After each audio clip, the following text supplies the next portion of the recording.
Welcome to Politics Done Right. We are going to have a great show for you today. We have two great guests, so let's go ahead and get busy right away.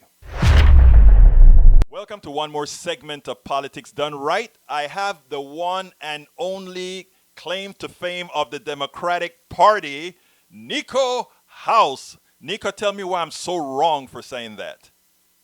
No, I'm still in the Democratic Party. They don't like me. They don't like me. Why don't they like you, Niko? They don't like me, man. So, well, one, I've never been a Democrat. But two, when the Democratic Party has been able to get away with a lot, and they've kind of painted themselves as being this altruistic ally of marginalized people of color, progressive, leftist, et cetera, et cetera. And when they ultimately stab us in the back, which has been, a historic pattern at this point, nobody really holds them accountable.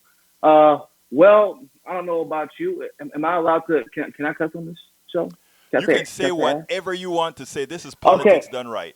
So, well, I know, because you're Latino, so I know your mom treated the same way. So if I did something wrong, I got my ass whooped. Right. There was no, no, you just move on to the next thing. Nah.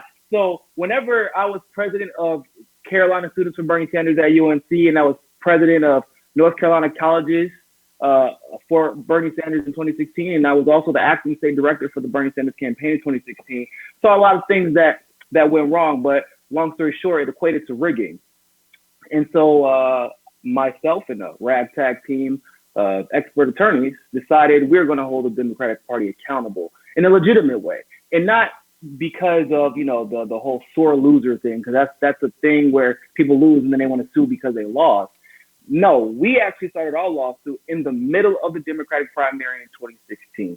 And the reason why was because we didn't know whether or not Bernie was going to win or lose at that point, because he was actually close to being tied with Hillary at the point when we started it. However, we knew that the type of vehicle, that in the apparatus that Bernie Sanders had, we don't know if anyone else is going to have that type of influence ever again within the Democratic Party on the left. And we can't take the chance that maybe the next time they'll, behave even handily. Maybe the next time they'll be objective. Maybe the next time they'll be fair. Maybe the next time they won't cheat. And we can't count on someone raising $46 million in 1 month, breaking every record, having millions of volunteers to try and overcome that cheating. The Democratic Party should be held accountable to know if you do this again, there will be consequences going forward. So, Democrats aren't really big fans of people who try to hold them accountable. Now, I think you were one of the instigators that got the DNC sued. Isn't that the case? The DNC for All lawsuit. Yeah, that's what I was just referring to. The DNC for All lawsuit, $900 million. It's the largest political lawsuit in history, actually. Now, isn't that at the Supreme Court right now? It is at the Supreme Court. This is a big story behind it. So when we were at the federal courts, and actually here in Florida, South Florida specifically, we got our case dismissed for jurisdictional issues. The judge dismissed it without prejudice, just to figure out whether or not we had the right to actually bring the suit in the district that we brought it in. And so we ended up we appealed it because it was without prejudice. And then we ended up in the appeals court, 11th Circuit Appeals Court down here in Miami. So we actually won the appeal on two cases, on two grounds, but lost on one. And so what they did was allowed us to go to the Supreme Court and amend the complaint so that, because it wasn't like we lost because of the merits of that ground, but it was merely that they wanted it to be worded better. Right. Basically, it was, they wanted the legalese. Exactly. It was like, literally, it was, well, the claim, they claimed that they didn't know the DNC was going to rig the election, but we need specific examples of the DNC saying they weren't going to rig it or that they were acting objectively, which isn't really our responsibility in this particular phase of the case. That's not supposed to happen until the discovery, and we have to prove our point. But these judges, once again, so I know judges are supposed to act even-handedly. Most judges do not. They still belong to political parties. Well, we know that from 2000, right? Yes, exactly. So they're making it difficult for us, but it seems like every step of the way, an angel is looking over us and is like, nah, we're not done yet. So we get to the Supreme Court, we ask for a writ of certiorari, which is like an amended complaint, so we can take it back down to the appeals court. And if the Supreme Court decides, hey, they're absolutely right, we go straight into the discovery stage. And let's just say with the type of witnesses that will be called for this lawsuit, it's going to look like a damn reality TV show. It really is. I can imagine. Okay, so let's go now. I started out this interview just going into a little bit of meat about you and the Democratic Party. I was kind of about who the hell is Niko Mack? I mean, who the hell is Niko House? I'll say Niko Mack is retired. I'm a married man now, Alberto. I am a married man. All right. But Niko House, well, I'm an activist. I have my own radio show and all that good stuff. Actually, I used to have a show on iHeartRadio as well. That's where I started. And but honestly, the reason that I do what I do now is because whenever I first discovered the rigging, I was just doing videos because it was so hard to try and get all the information at once. I didn't know who I needed to talk to. I just did a video and I said, hey, this is what I'm experiencing within the Bernie Sanders campaign. I need somebody to let me know if I'm crazy or if you're dealing with this as well and what it would look like. Lo and behold, I mean, I just did the video on my Facebook page and I was just like, maybe thought a couple thousand people would watch it. It goes viral and my inbox fills up with hundreds of DMs from Bernie staffers, volunteers, people who wanted to remain anonymous who were near the top of the campaign. Now, I was on spring break when this happened, actually. And so it was kind of crazy because I was sitting on the beach and I was like, oh, shit, if I open these DMs, life is really never going to be the same as this. And I took another sip of my mojito and I just dug in. And so I started doing these videos trying to explain to people, how to look for rigging, maybe what they could do in their areas to try and fight combat election fraud. People really liked my take on the issues. And so I offered a radio show, and it was on Wake Radio, which is on iHeartRadio. And then then I got another offer on American Film Radio. As this was happening, I was putting on my YouTube page, my Facebook following. And the rest is history. I mean, now we have a pretty solid following on YouTube and Twitter. I was a surrogate for Tulsi Gabbard's campaign. I was a surrogate for Jill Stein's campaign in 2016. I've, I was invited to speak at Code Pink's event here in Miami for the Iran protest. Actually, Medea Benjamin was down here with me when I spoke at that. She gives a very good interview. I've interviewed her a couple of times. Medea Benjamin is fire. Yes, I love Medea Benjamin. Both her and her husband, yeah. Yeah, she's amazing. But I've been very, very privileged in my 31 years to have done a lot in a very short period of time, 4 or 5 years, and it's really just it's due to making I made a lot of tough calls that I didn't know what the outcome was going to be, but I was like, I feel like I've always felt like there was inherent value in doing the right thing for the sake of doing the right thing. Niko, you served in the military. You served your country. You served in the military. Where did you serve? Fort Bragg. Right. Now, after you left the military, I think where did you go? University of North Carolina? University of North Carolina at Chapel Hill, yeah. Chapel Hill. And if I'm not mistaken, after talking to you for a while, you had an interesting story. You were doing this radio stuff, trying to do it all full time, and you ended up in a car. Tell me a little bit about that. So, at University of North Carolina, I did pretty well. I was all right, man. I was like on the way out. I think I got like a 3.5, 3.6, which at UNC, if you know anything about UNC, we were one of the 3 schools. Oh yeah. We were one of the 3 schools in the nation that practiced grade deflation. Right. In other words, just because you got an A doesn't mean you are going to get an A. If too many people scored high enough on a particular paper, then they start reducing your grade. And I think it's us, Yale, and maybe one other school practices this. So it was hellacious. I'll put it like that. But it was paying off for me career-wise. I was in debate. I was part of the American Parliamentary Debate Association. Had a great time there. That was a crazy ride too. That's where I was able to become president and founder of Carolina Students for Bernie Sanders. We were the largest Bernie Sanders organization in the country in 2016. We were in a bunch of newspapers, and we had about 300 members. We were bigger than almost any Bernie organization, like in this election cycle as well, which was pretty huge for us because we were just students, you know, and it was an honor to be a part of that. And so with this crazy packed resume, I was a paralegal in the military. And if you know anything about the military, you always work, you know, so if you're a nurse, you're not a nurse, you're a doctor now. Right. They're going to squeeze every bit out of you that they can. So if you're a paralegal, basically I was an attorney. I was responsible for drafting the charges. I was responsible for the legalese, if you will. I was responsible for basically every step except for actually arguing cases in court. I was responsible for advising the colonel, which is the brigade commander or the battalion commander at the time. And so I had a pretty packed resume going into coming out of UNC. And so I got a full ride to a few prestigious colleges and, you know, some Ivy Leagues and UNC and all this good stuff. And I also got in vocational rehab. So I had the GI Bill serving my time, but because I was retired disabled, I also got vocational rehab, which would have paid for $300,000 of grad school, professional school, which law school is. So essentially, all I had to do was shut up and do and just do what everybody else does. You just had to follow the corporate path if you wanted to. Yeah, and I would have actually been one of the very, very, very few people who would have left with more money. Like, I would have made money in law school. I'm going to put it like that. A lot of money in law school. I would have been getting cash checks every single semester. And instead, my dumb ass decided to be an activist.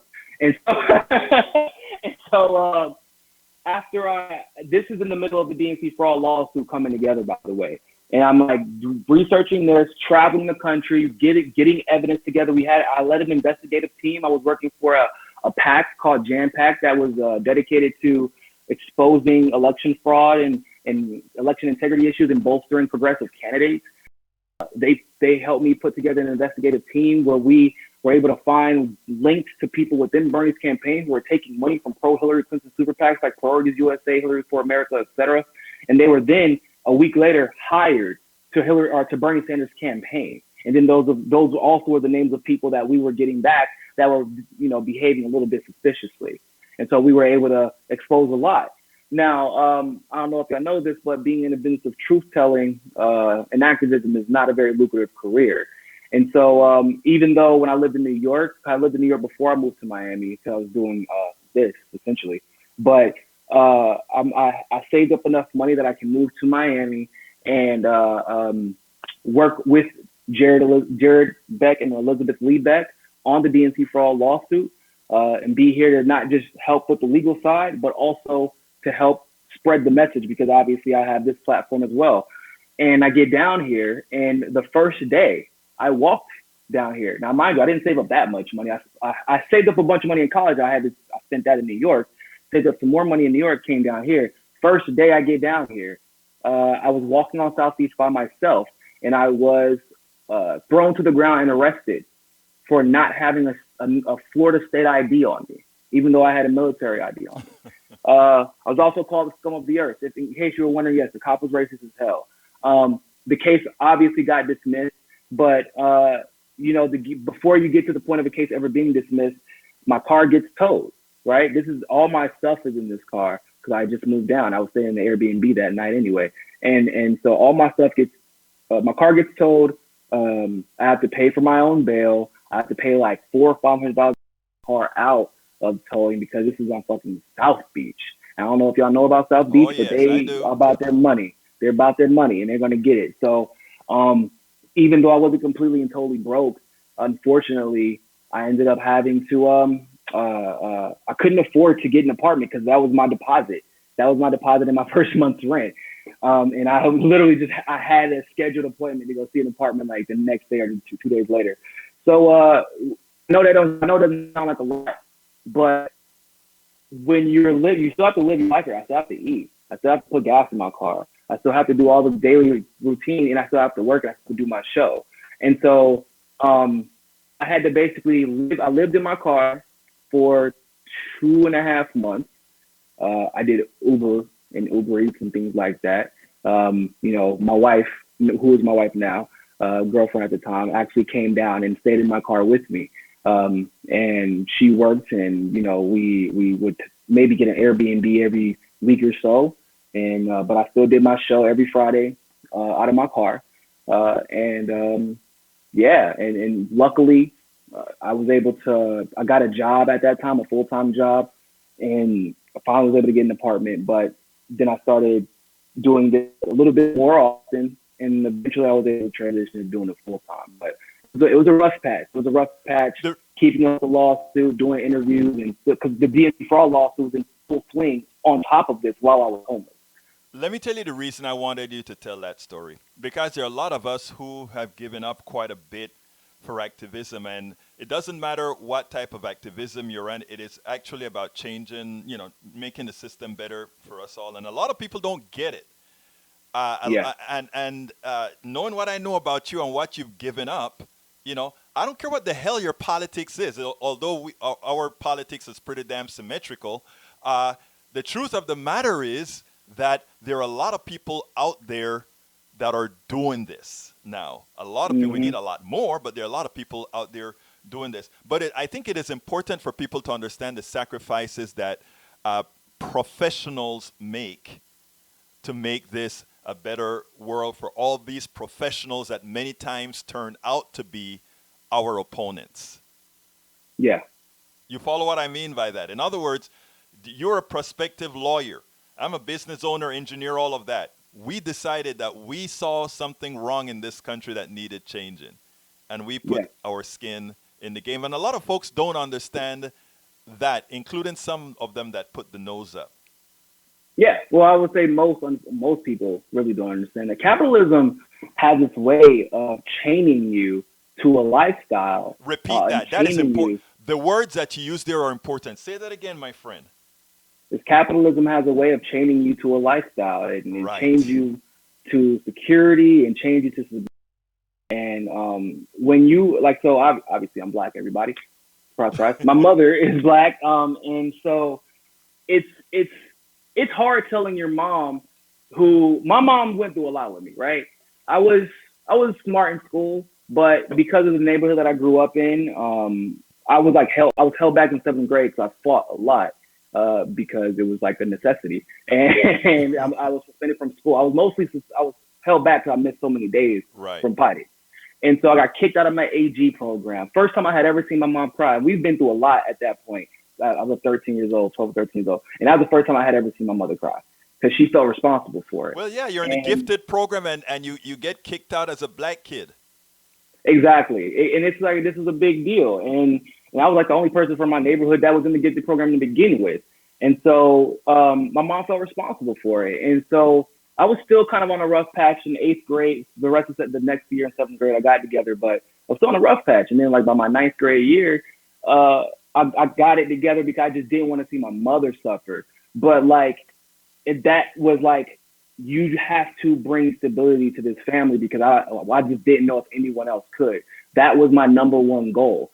And as a minority, that mind state, it's not a bad mind state to have, don't get me wrong, but that mind state is exactly how you end up with Cory Booker's, Kamala Harris's, and the like, because in Obama, they individualize us. They throw these titles at us. They throw us generational wealth that we have never even hoped to see. And they say, all you have to do is play ball.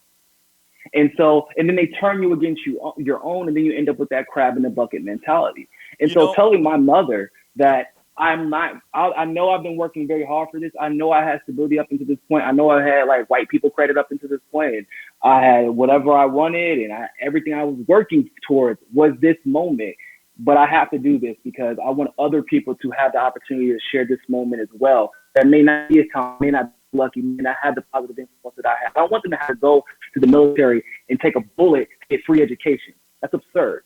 And so I had to do this, and it was hard for her to take at first. Now she's proud of me, but it was a hard thing. But that's what capitalism does, right? They create that anxiety that makes you feel that you have to sacrifice.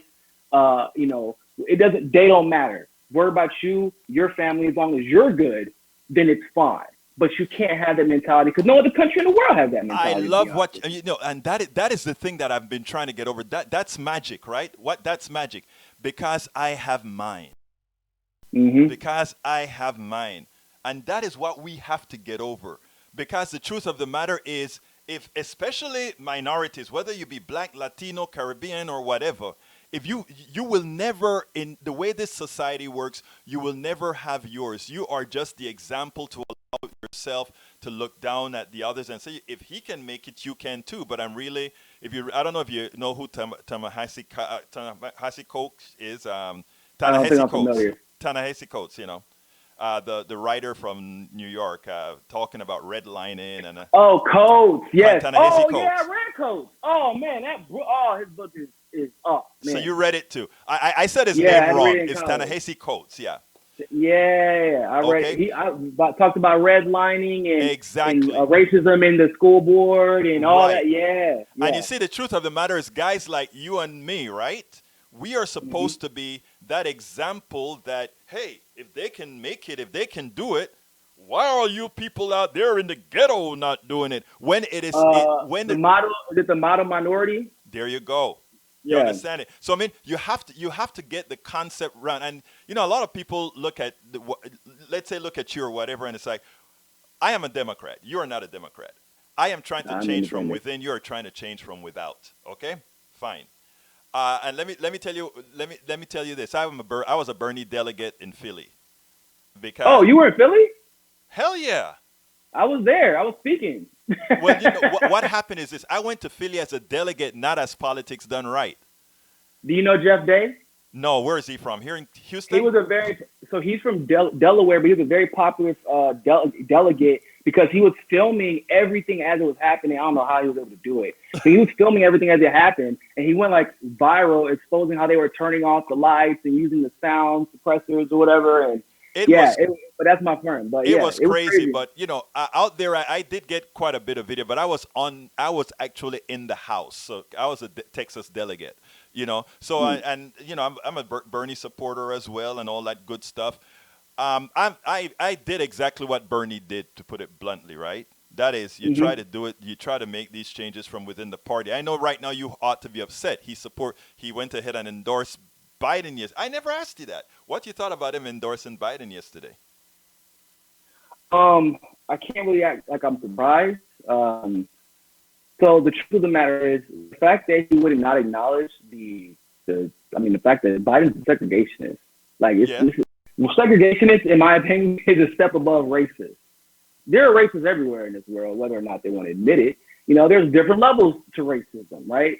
But segregationist is different. Segregationist is you taking the power that you had granted to you by the people and that hate in your heart that you have, or that apathy in your heart that you have towards other races and other ethnicities, and actually institutionally holding them back with Yeah. power especially at that time, with power that they can But never have. but Nico, nobody wants to bring back up the statement that he made when he was talking to the segregationists from, I think, South Carolina or whatever, where he actually stated, "Oh, this would be disruptive to his people," or something to that effect that he said. Yeah, he was saying that black people didn't really want to be integrated, which is a lie. And Right. also, you don't take that choice away from them. If they choose to not be integrated, we had that choice. Right. But you can't say all it did was make busing available Right. in those neighborhoods. But Um, something else that they miss, Nico, and this is it.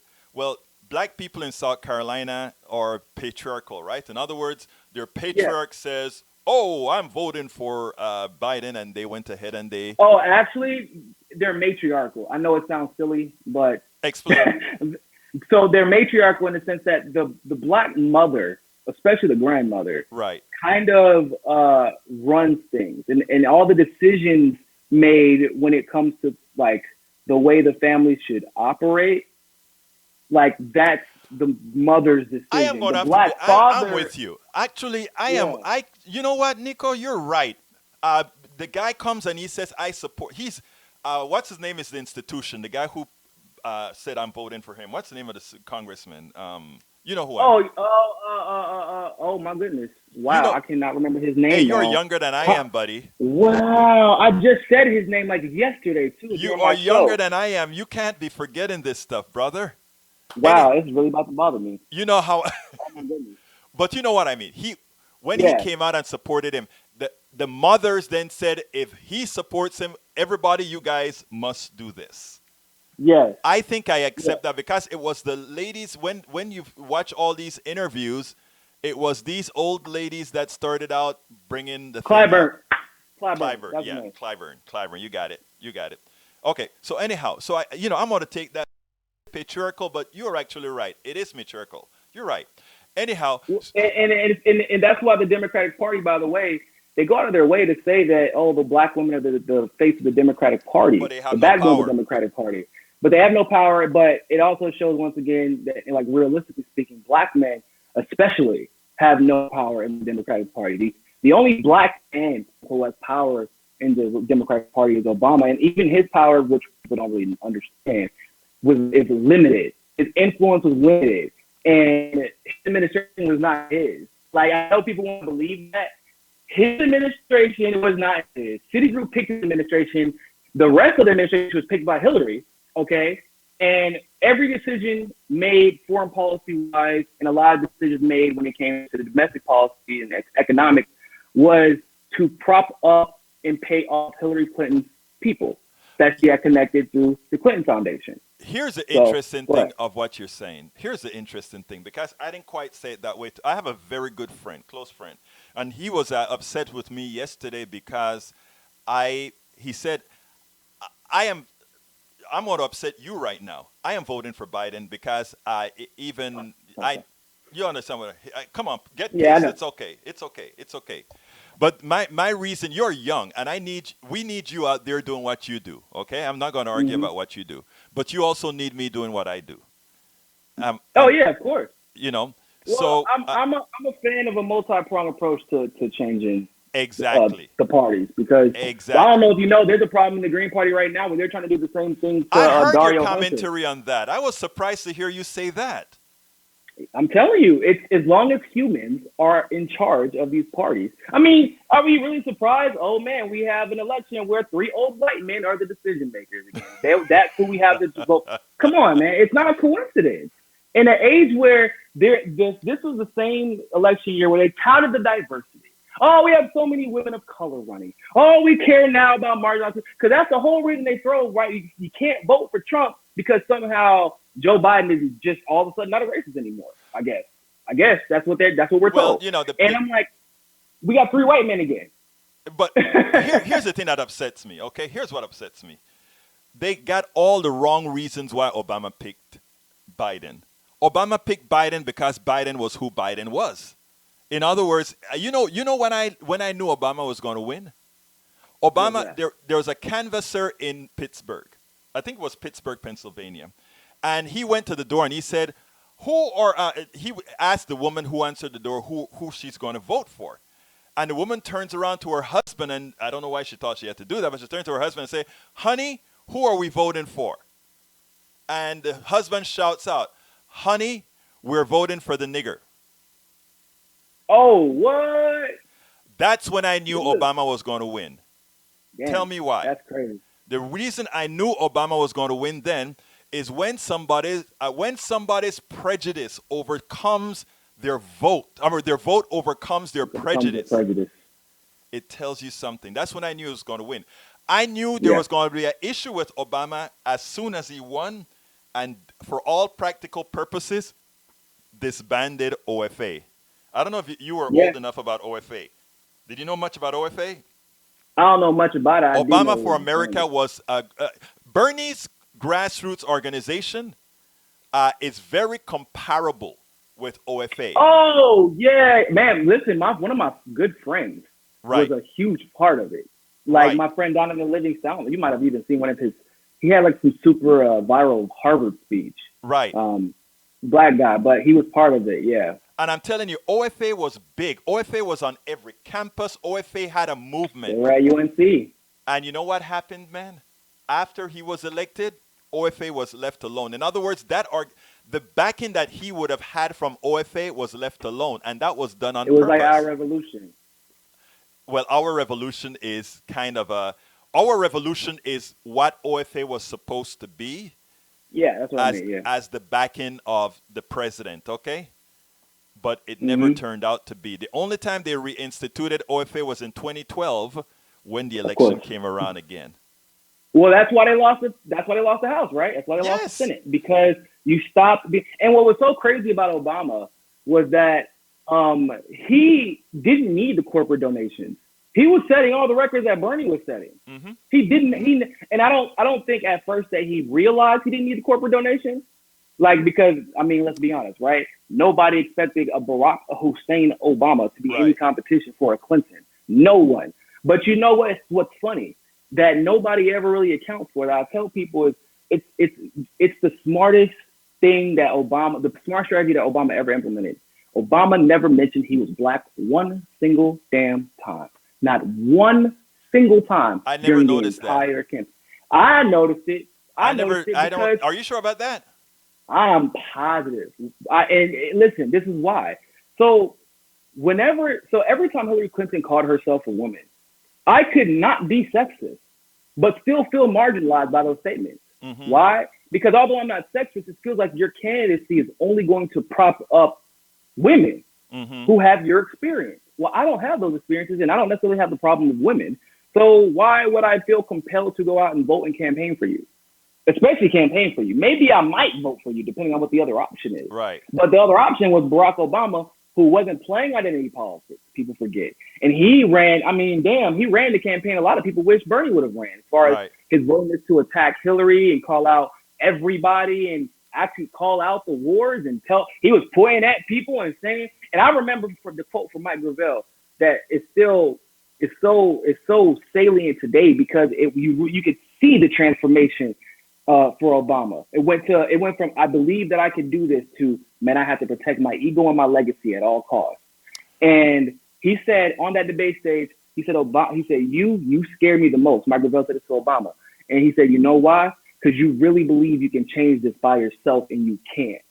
And you're going to fall just like they did. And if you go back and watch it, it'll give you goosebumps. No, you Because got he you, was you right. get a clip and send that clip to me when you get a chance. If you ever I got find you. it. Yeah, because I'd love to see that. But I mean, the thing about it, you're right that Obama changed, right? I gave Obama a break all 8 years. And the reason I gave Obama a break all 8 years is because Obama was the first black president. And Yep. I We don't, were wrong. I, We were what, wrong for giving him a break. you know something? I say that now, but I wouldn't have said that before. I say that now. If people hear me on my show say that. I mean, Obama did the same things that every other U.S. president has done. And even when it came to doing the Affordable Care Act, it was another capitalist move for the Yeah.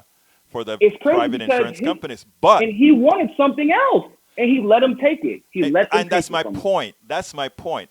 The heart, the Obama of what is it? What was his phrase again?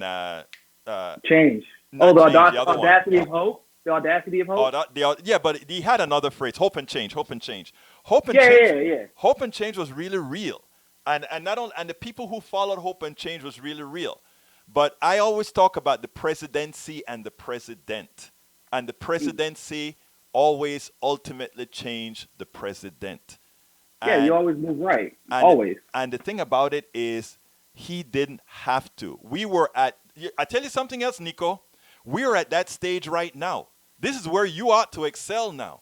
We are with this coronavirus that's happening right now, with this crash, this impending depression that's coming. Shit. Impending. It seems like it's already here. And it's But about to listen, get worse. But here's the deal. This is where we have to come out, because the changes that are being made with the plutocrats out there in Congress. We have to kind of empower the people, man. We have to empower the people. But Uh, go ahead. well, I was going to say, I had a conversation with a friend of mine, Mike Figueredo, yesterday on my show. We're in a very interesting time period where we have an opportunity presented to us that like we won't be fooled by the Obamas anymore. Kamala and Booker's, embarrassing defeat kind of confirmed that. We also will not be. We're not going to allow the legacies to come in and do what they've always done, which is what Biden represents in the Democratic Leadership Council that was formed back in the day with Bill Clinton and the Koch brothers to try and usurp the Republican Party. That's the only reason they were able to beat George W. Bush. Biden was part of that. So the legacy is not even going to work anymore either. Now, fear-mongering us, saying that guy, the Republican Party, that's who you should actually fear. Well, that's not going to work either. See, because Biden won't even apologize for the crime bill. He won't even admit he was a segregationist. At least whenever I deal with Trump, I know what I'm getting from Niko, him. I want to challenge you, brother. I want to challenge you. I want to challenge you. Please. I want to challenge you because I want to believe you. I want to believe you. And I've been, I got called out yesterday for saying something similar, right? Mm-hmm. And I am trying to, and to put it bluntly, black people in South Carolina let me down. I got called. Let me hold you on that one. Can I intervene real quick? So Please. Let me tell you something. There are a lot of black people in South Carolina who voted for Biden. Not as many as you would think. Something happened after Bernie's election in Bernie's success. I say it was a success. I was in Nevada. Hold on. I was in Nevada. I was campaigning in Latino communities in Spanish for Bernie in Nevada. I saw what the populace felt like and looked like out there. Yeah, I saw the signs. I saw all. Oh yeah, I was everywhere. I saw all of it. But listen, South Carolina. After Bernie's success, relatively everywhere, there was a lot of changes that went about. Basically, people ignored. They happened in 2017, 2018, 2019. Mm-hmm. Tom Perez Why do you think they worked so hard to ensure Keith Ellison didn't win the DNC chair position? Because they needed somebody. They needed somebody that could force various Democratic parties to do to implement changes that would have stopped Bernie from winning. Right. So what did they do? Except for Nevada and Iowa, which is for legal reasons, is weird, but except for Nevada and Iowa, every caucus state was erased. All the states, which are all the states that Bernie won. Right. Every state that Bernie won had their paper ballots taken away, and now you have voting machines. These voting machines do not have paper ballot backups. They're easily manipulated, and they have proprietary software. We could not get access to them even if we wanted to. So South Carolina was the main state that happened because you gotta kill Bernie's momentum early. You have to kill the momentum with the black vote early. And so if you paid attention from 1% to 100%, all the percentages for each candidate stayed almost exactly the same within 1 to 2%. That practice in the election integrity community is known as fraction magic. It was something that was experienced by Tim Canova here in the 2018 election. This is a common practice with voting machines.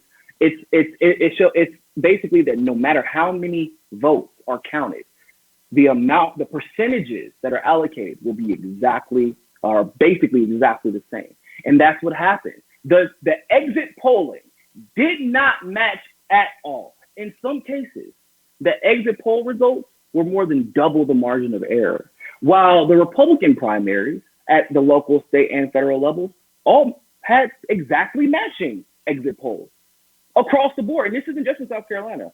And with the Green Party, Libertarian Party, and Republican Party, in every single primary in every single state thus far, the Democratic primary is the only one that had exit polling that was off. You know who Greg Palast is? Oh, yeah, I love Greg. I interviewed him, and he said something similar to me, and about the machines. Yeah, me and Greg got to know each other pretty well because of election integrity issues. That's my bread and butter. That's the network's bread and butter. And that is what he does. Yeah, we broke the news. So one of the things that made Bernie Sanders challenge the Iowa results, like as they were happening, I don't know if you remember that night, there was a bunch of drama. Fiorella, one of the members of the MCSCNetwork, which is the political media network that I run, she was just happened to be there in the caucus room when Bernie won. The delegates were allocated, and then they all of a sudden, when most of the people left, they tried to flip a coin to allocate more delegates to Pete Buttigieg. And this is happening all over the state. And so she started investigating even further and found out that there was a pattern forming, and that's when Bernie's attorneys decided to challenge the Democratic Party of Iowa. And then we come to find out, of course, that there was that shadow app. And then he had an app of his own that nobody else knew about, that they were recording results at the same time as the parties were recording results. So they couldn't cheat as much as they wanted to. So they couldn't cheat like they wanted to. Exactly. And that's why the Iowa Democratic Party is suing Tom Perez, and Tom Perez is blaming the Democratic Party. Right. There's a bunch of drama, but when there's that much discombobulation, it's because somebody got caught and they weren't expecting it. Hey, that is interesting. Whatever the case is, Niko, here's the deal.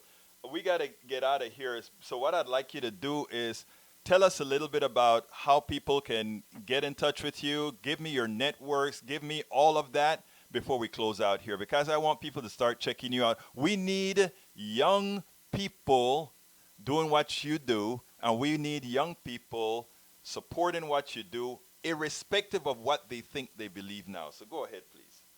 So it's my Twitter account is at Niko, NIKOCSSB.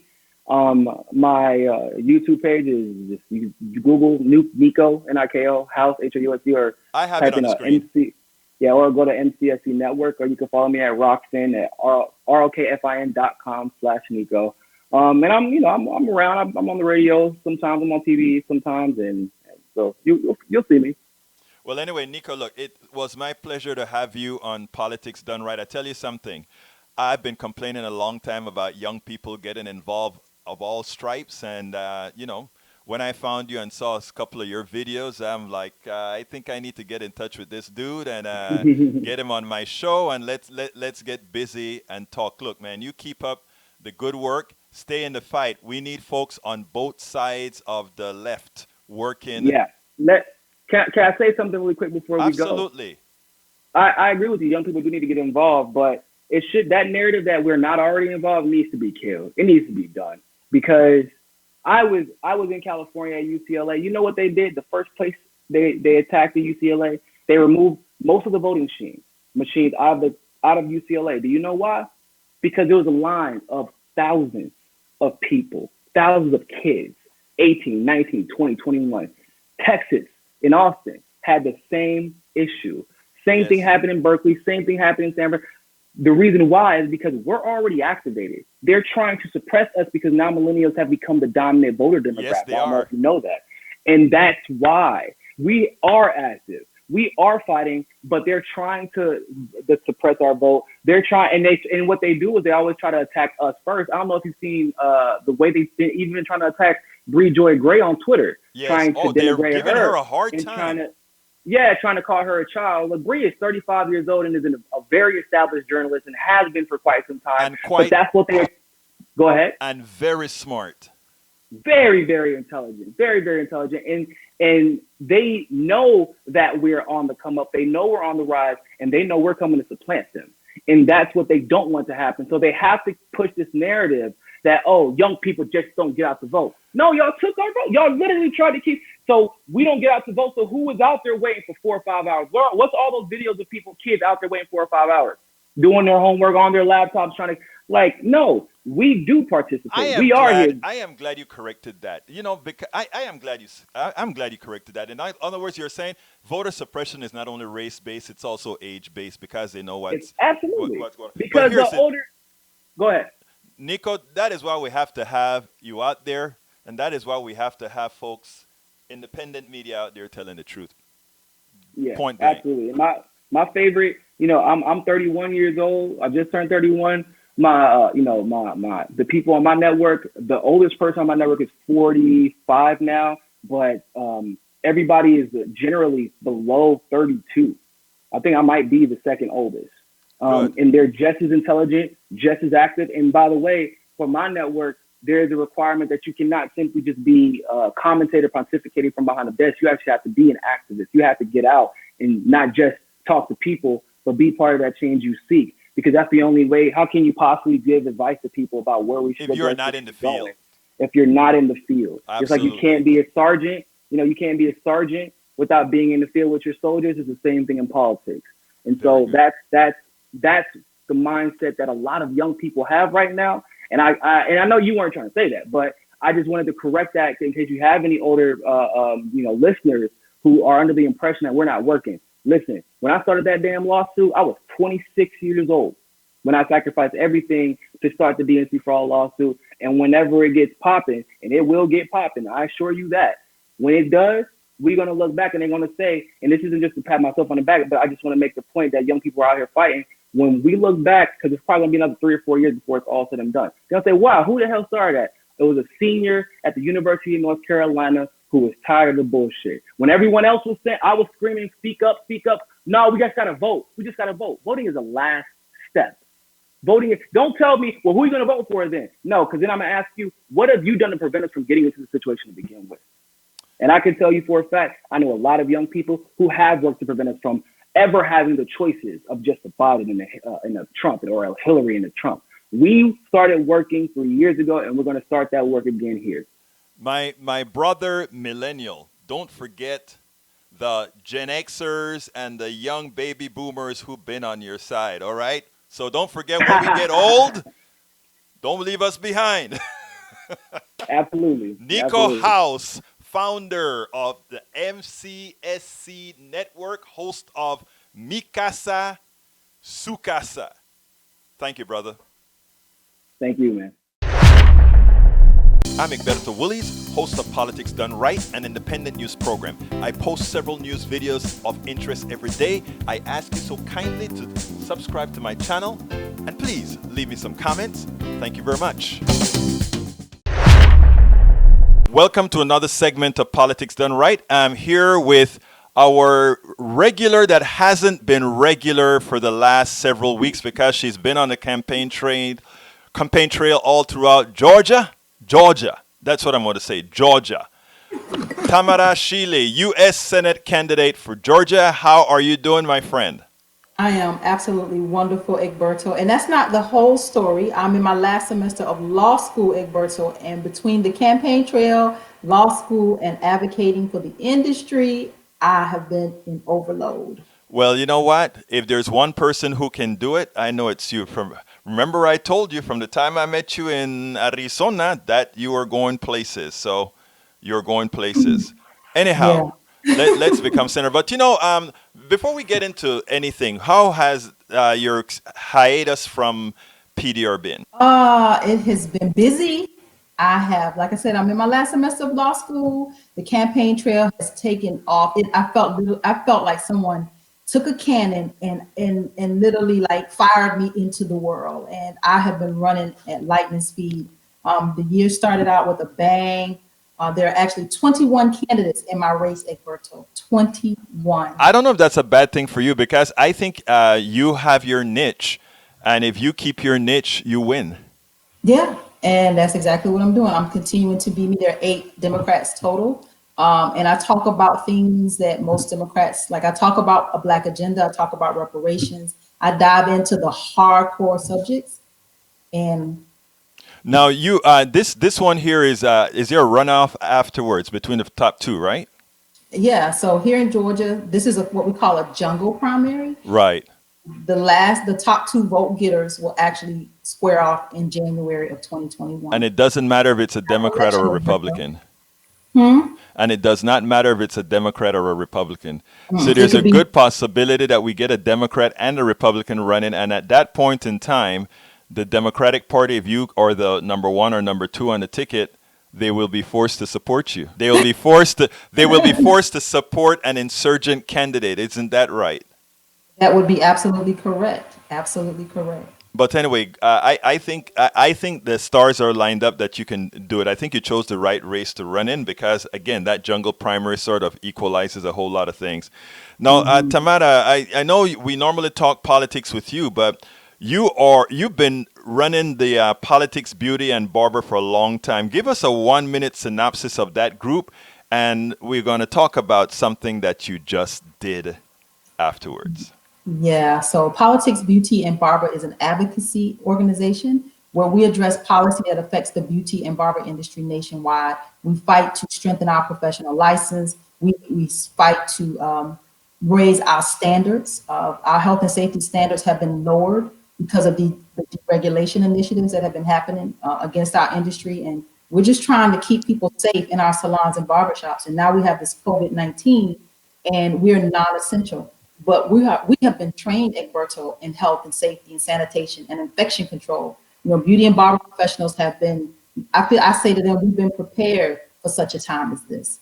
Now, it's interesting because of what, a lot of people don't like regulations, and a lot of people would say, well, hell, if you have a comb and a scissors or whatever, I don't know all the stuff that's required in your industry, they'll say, well, why do you want to restrict people?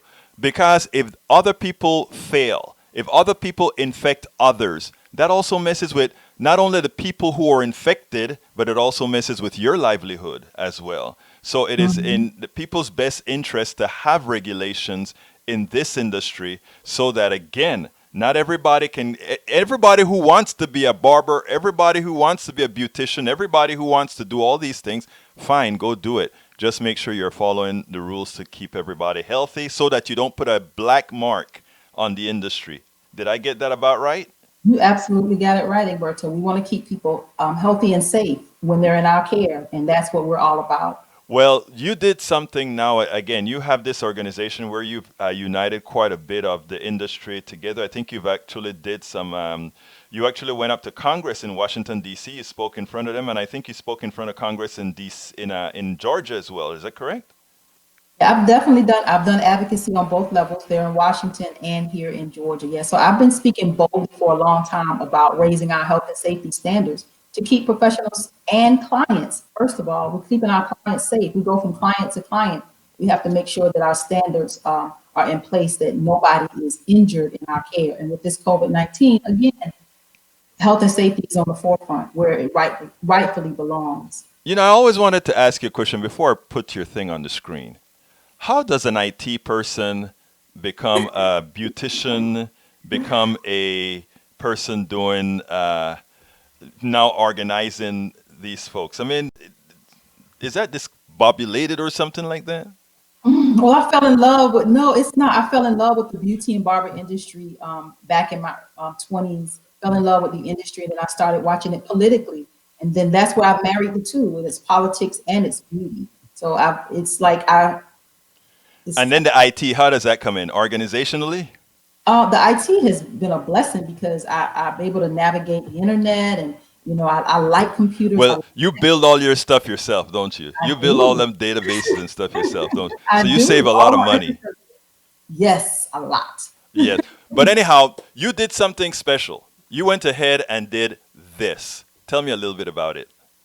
Yeah, so I actually started writing this book, Egberto, back in 2018. I actually wrote my first book, and I wrote this one at the same time, but I never had enough to finish it. I know I just started writing it, set it aside, and now on the heels of, in the midst of this pandemic, the Guide to Thrive and Survive, our health and safety and longevity in salons and barbershops speaks directly to new practices and new protocols that we now must adopt on top of what we've already been doing to make sure that we keep our clients and ourselves safe.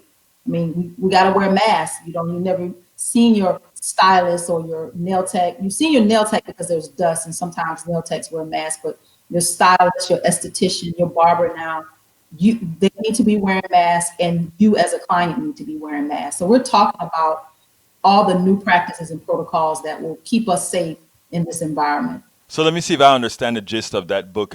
Who's the audience for who's the audience for this book?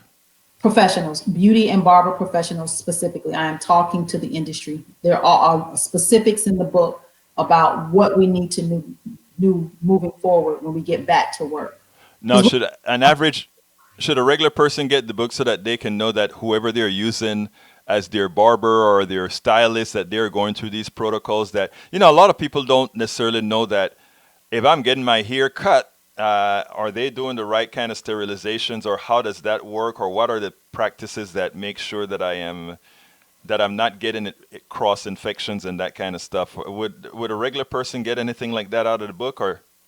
Well, I would encourage a regular person to get this book and pass it on to their professional, because it's about what we're doing. So I would get this book and give it to your professional as a gift and say, here, I thought, she wrote, this book is out, and this organization, they're talking about health and safety. Just give it to them.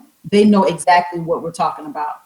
Okay, well that's good. And that's pretty honest. A lot of people who go out there with a book, they're gonna try to sell their book to everybody, whether it's appropriate or not. You're saying this one is for the professional, the person out there, the beautician, the barber, the manicurist, all that good stuff. Those are the ones who should be the ones who hold this up. So, folks, go ahead if you want to make sure you can go ahead and give this as a gift.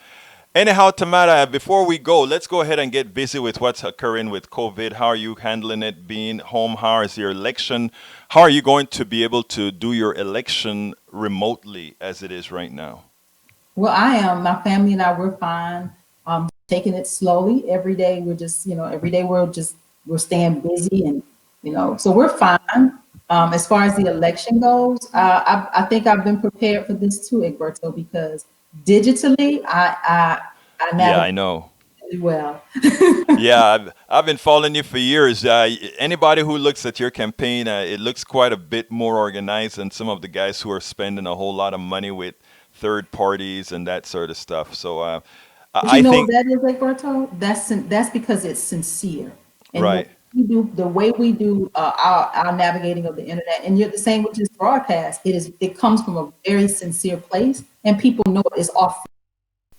That is true. I mean, I think, believe it or not, that is what I hear from people a lot these days. They are looking for people who are really in it for what it's about and not just in it. There are some of us, and we know who they are, who do this stuff because they want some kind of recognition. A lot of us are in there because we believe in the things we're actually saying. And we really want to make that change. So, but anyhow, give me a closer. Tell me a little bit about what you're going to do in the future. And I think, are we back on a 2-week, every other week schedule? Yes, Egberto, we're back. Okay, so we're back on our every 2-week schedule. Yes, I'll be back in 2 weeks. All right, so give me a closer. All right, so I am Tamara Johnson Shealey. You can find me at tamarashealey.com. Running for the United States Senate. I think we need change in Washington. We need real leadership. We need people that really have a heart to serve. So I just want to thank you, Egberto, for always lending me your platform and sharing me with your audience. First of all, before I close, I'm going to say this is our platform. Everybody who listens to Politics Done Right, know that this show belongs to all of us. And I mean that from the depths of my heart. Everybody who wants to be here is here. Secondly, folks, please do visit Tamara for Georgia. She's running for Senate. Let's show that an insurgent candidate who really means well, who really wants to make a difference, can garner your support. So visit her, tamaraforgeorgia.com, and check her out on the internet, Tamara for Georgia. Tamara does her broadcast when? On every Saturday, Egberto, 11 a.m., every Eastern Standard Time. 11 to 12 is David and I, and we talk all things Georgia. So join us, and you join us too, Egberto. I come and you give me 2 minutes. You do. I try to give you 10. Anyhow, folks, that is Tamara Shealey. Thank you so kindly for being here. Get out there and win it. I know it's on the internet, but get out there and win it. Thank you for having been with Politics Done Right. Thank you, Egberto. I'm Egberto Willies, host of Politics Done Right, an independent news program. I post several news videos of interest every day. I ask you so kindly to subscribe to my channel, and please leave me some comments. Thank you very much. I hope you enjoyed that. Folks, please remember to visit our store, store.politicsdoneright.com. Again, that is store.politicsdoneright.com. That is how you can support us to ensure that we are here to give you the news that you need, to give you the information that you need, and to also give you that empowerment to get things done. We need subscribers. To be a subscriber, please go to patreon.com/politicsdoneright. That is patreon.com/politicsdoneright. As well, you can provide a contribution to the show at paypal.me/politicsdoneright. paypal.me/politicsdoneright. But right now I can tell you what we really need is those small subscribers who will keep us with a steady cash flow to stay afloat. My name is Egberto Willies, and you know exactly how we get out of here. I am what? Out!